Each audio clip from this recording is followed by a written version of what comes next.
again. This time, since we did a comfort food earlier, we're going to end the evening with a confection.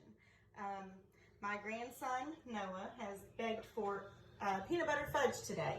So I didn't want to do a second video today. I'm not as peppy as I was in the first one, 5 hours later. But we are going to go ahead and get this over with so that they'll have it for in the morning or in the afternoon. Well, they'll probably have it in the morning. Who am I kidding? But we're going to go ahead and start with our ingredients. I want you guys to know what you're going to need for this. And actually, this recipe came from my husband's dad. So I don't think anything's changed. So I really can't take credit for the actual recipe. The things you'll need for this is a can of creamy peanut butter, unless you would rather have crunchy. That's totally up to you, whatever your preference is. A marshmallow cream. Doesn't have to be name brand either.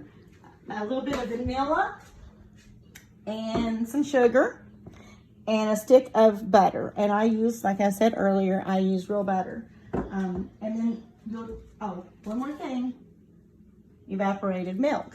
And it doesn't have to be name brand. Some people have to have Carnation. I don't. The first thing we're going to do is we're going to turn on the burner on medium. And I'm going to put in my evaporated milk. Noah is going to give me 4 cups of sugar. Right, Noah? Yep. So give me 4 cups of sugar, Noah. I'll actually move it over to you. Make it all the way full, Noah. It's a bit hard. In case you need this.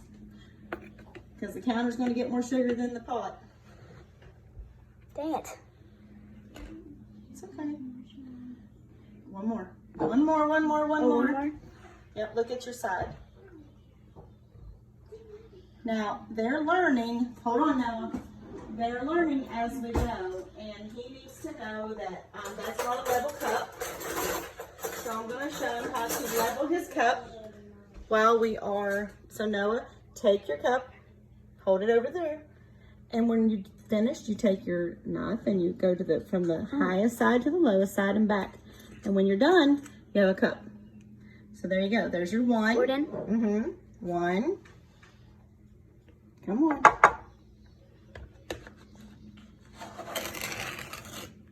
Your spoon. Yeah.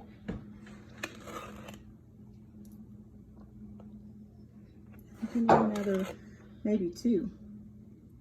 Yep, I think, well, maybe not. Here, take your knife. Hold it by the handle. Good job. No. From this side, this is the high side. Oh, yeah. From the high side to the low side. There you go. And now you have 2. We need 2 more. While Noah's doing that, I'm going to go ahead and open our butter to put into the pot. And I'm just going to put it in whole.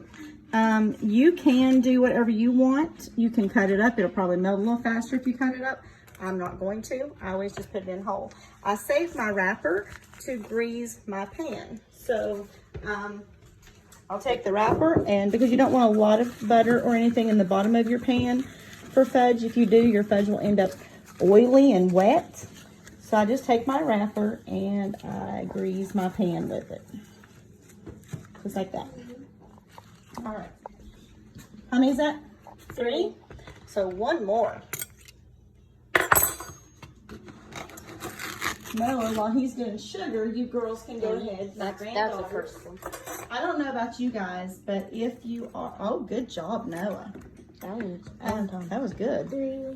I don't know about you guys, but if you wait until your fudge is ready and then you start scraping out these marshmallow creams and peanut butter, it makes it a little harder. It takes a little longer. So I'm going to have the girls to go ahead and they're going to take it out of the container into a bowl. This is like a Corelle bowl, and I love these because everything slides out of it so easily. So the girls are going to go ahead and put that in their bowls. Noah's got our sugar done. So I'm going to grab a wooden, I love these wooden spoons here that are flat.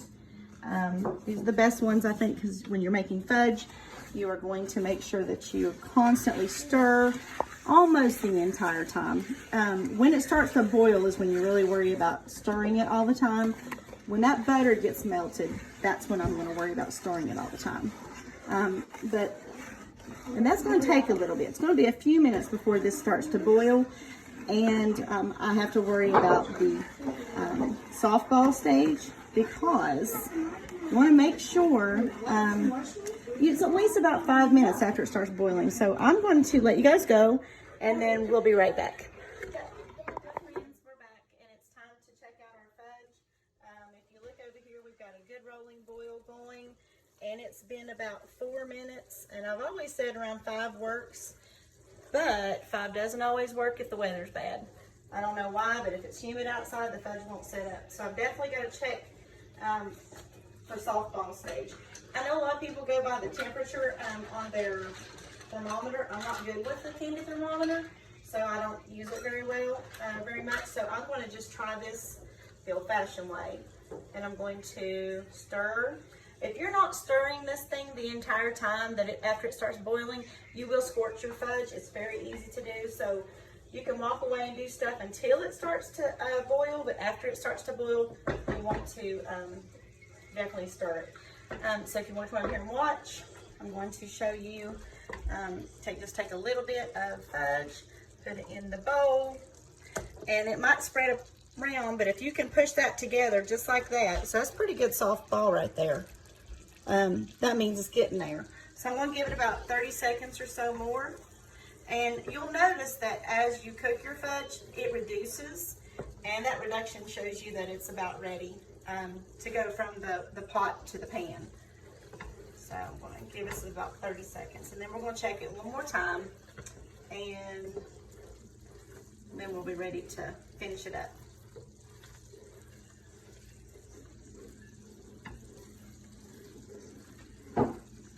I think my grandkids are hoping to do it now, but they're all looking really tired and sleepy.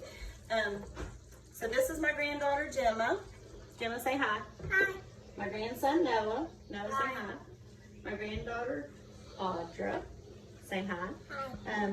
We have, like I said in the first video, more grandkids than we have fingers. And I'm sure at some point in time we'll have more of them in our videos because they're always here. I mean, always. Oh, by the way, on that note, if you guys are expecting to see, I'm going to do this again. You want to come over and watch him? Oh yeah, that's a lot better. Okay. If you guys are expecting to see a perfectly clean kitchen and a sink that never has a dish in it, you're going to be sorely disappointed because this house is never that way. We have, like I said, we have a big family. And we're always doing something. We'll set my pot on here.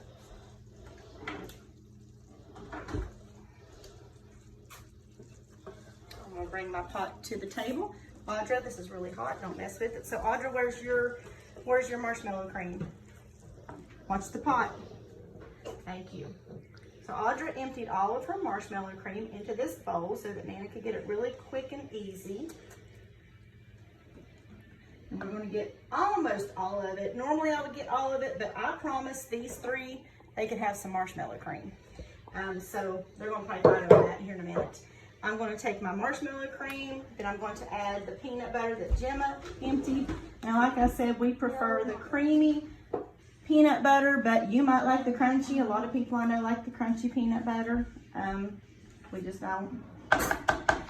The reason I take my fudge off of the stove is because we need to add some vanilla. And I will tell you that if you add this vanilla while it's still boiling, it's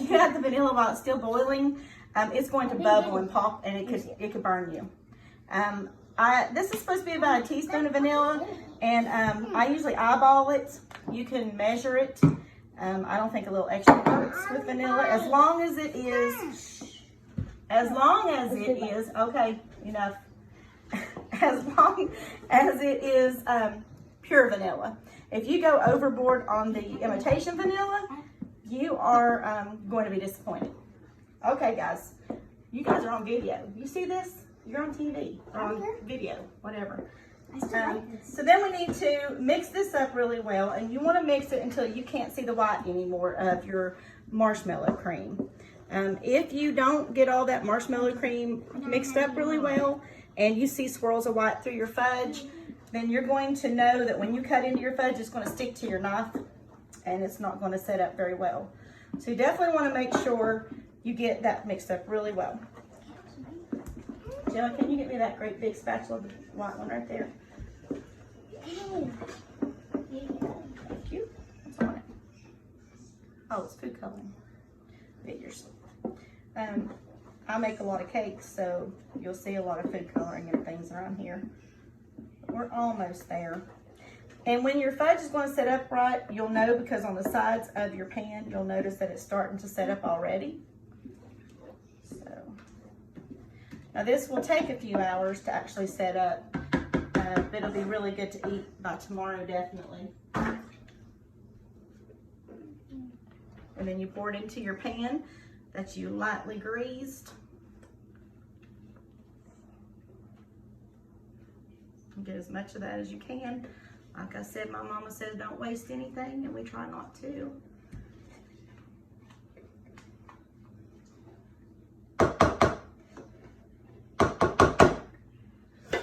I like to take my pan, and you'll see that it's already got that like glossy look on the top, letting you know that it's already going to sit up. So that's the way to check for to make peanut butter fudge. I hope you like that confection. Everybody say bye. Bye.